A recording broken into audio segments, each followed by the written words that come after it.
One of the greatest benefits, I think, is that a well-designed series game can actually add to motivation. So I really think it will be interesting to see, because this game will now be used by priests throughout Sweden in their teaching for teenagers. So we will follow one or two groups to see how it works. But I really think that it may add to the motivation, that may create an interest for the stories that they're trying to convey. And I think that's a reasonable goal. I think that's as far as you could take it. Because you can't really expect maybe people in Sweden today that they would learn all the stories of the Old Testament. But if you can go as far as creating an interest for the stories, making teenagers aware of that they exist and what they are about, then you have really gone a long way. You said that this game was developed kind of like the Diablo 2. Yeah. Wasn't there any issues with developing like that? Any copyright issues or something? No, because it's not Diablo 2. Diablo 2 is not the only action role-playing game. There are plenty. So it's not Diablo 2. It's inspired by Diablo 2. It's an attempt to stay close to the genre of action role-playing games, and it's an attempt to stay true to the style and look and feel of those games. And as you can see from the video, it looks pretty much like those games, but it's not Diablo 2. So I was also thinking in terms of quantified feedback, like we were talking about now, that you can actually get good measurements of your learning curve. For example, in a flight simulator, and that's the whole point of the fully fledged flight simulator, is that it's exactly like flying a plane. Very good figures on performance. So I also thought that the simulator can actually have many different roles. Obviously, it can be sort of a teacher. You can actually be teaching things through the simulator. But it could also be, I think, some sort of a screener, where you can actually screen a large number of people to see whether they have the abilities and capacities necessary for a certain job. So I imagine that you could easily use a simulator to, from 100 applicants, choose the 10 most appropriate for pilot job, for example. I was also thinking the simulator as an evaluation tool or a testing tool, that you can actually do examination in the simulator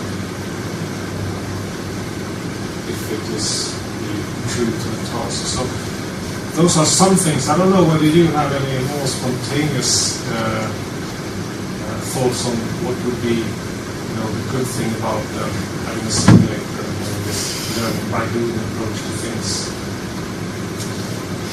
Security mean less risk. Yeah. But less risk, and maybe other aspects of slow security would be relevant. But I was thinking less risk. Actually, we can easily change the variables. Yeah. It could be very, in a sense, very flexible. So you could create different situations, different environments, different weather conditions. That's confidence. Increase confidence for somebody who doesn't. Yeah. Okay, in driving. In driving or in talking, flying. Yeah, for sure. But in a controlled way, because normally when you go for a driving lesson, you can't predict what will happen. But here you can just gradually increase the complexity and you have control of the complexity. you said you had 60 levels, right? But for level 100 maybe Sri Lankan traffic. And I don't know how it works when you get to get your driver's license here, but I imagine that your teacher won't take you out in this traffic on the very first day. It's generally about 100 meters stretch, and then they come back. The final test. The final test should be in this traffic, of course, because this is where you're supposed to go. That could be a sort of also if the tests could be done, the evaluation could be done in a simulator, because to some sense it's a bit problematic that if you take a driver's license here, you will have your examination here, so it will actually be much harder to get your driver's license here in Colombo than it would be in a small town somewhere else on the island, because you will have completely different conditions for the examination.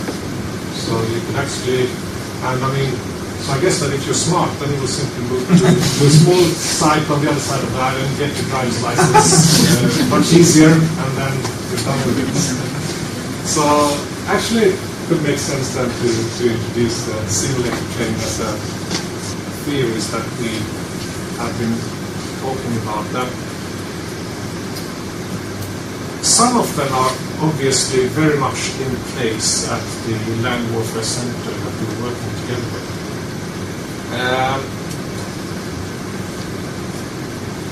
They have simulators, as I said.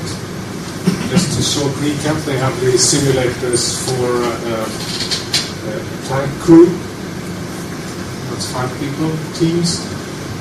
They have simulators for individual use. They have simulators to train battalions, that is up to 500 or 700 people. In this one, this is the command central, and then all the soldiers and cars and all equipment are equipped with vests. So with vests that through laser indicates hits, so that they can keep track of what's going on everywhere. So they have simulators at many different levels. So our idea is that this is how they're working. They spend a considerable amount of time on lessons and scenario presentations. And then they go into simulator training. And after a simulator training session, they have what they refer to as an after-action review. That's what's happened directly in relation to the training session. We've been talking about flow and the flow channel. This guy, I can never learn to pronounce his name. Csikszentmihalyi. He's from Hungary, I think. They have terrible names in Hungary. Or even it could be from the Czech Republic or something like that. I don't know. Anyway, he was talking about the flow channel. And this is a really interesting theory that we have tried to explore to see whether we can make use of in terms of creating the appropriate type of challenges in training games. So the flow channel is this here in the middle. And the flow challenge means that you have the appropriate level of anxiety. That is, if you're too stressed out, if you're somewhere up here, that won't work well for you. You will not get into flow because you don't have control over your situation. If you're somewhere here, in a state of boredom, it's too easy, you don't get challenged at all, then it's the other way around. You won't learn because you won't be very involved.